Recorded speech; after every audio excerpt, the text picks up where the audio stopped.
السلام عليكم ورحمة الله تعالى وبركاته، ورمضان مبارك للجميع. تخيل تكون سلطان، ولكن الدولة ديالك كلها تطيح شوية بشوية. غاد الشي اللي غادي يوقع البطل الحلقة ديال اليوم، واللي هو محمد الشيخ الوطاسي.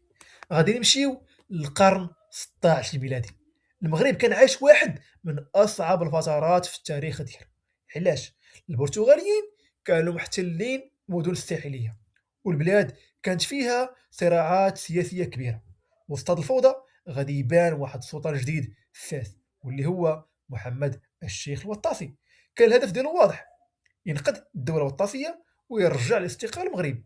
ولكن المشكلة ما كانش بوحدو اللي باغي يحكم. ففي الجنوب كان كينوض واحد القائد جديد، واللي هو محمد الشيخ السعدي، اللي هما السعديون، اللي بداو كيكبروا في النفوذ ديالهم بواحد السرعة رهيبة. والمواجهة بين جوج دول، الوطاسية والسعدية، ولات مسألة وقت فقط. الصراع تزاد عام مورا عام، حتى وصل السعديون لمدينة فاس. وهكا بدات النهاية الحقيقية للدولة الوطاسية. ومن بعد سنوات من الحكم اختفى اسم الوطاسيين من السلطة، وبدات مرحلة جديدة في تاريخ المغرب، مرحلة السعديين، اللي غادي ندويو عليها في الريل القادم إن شاء الله.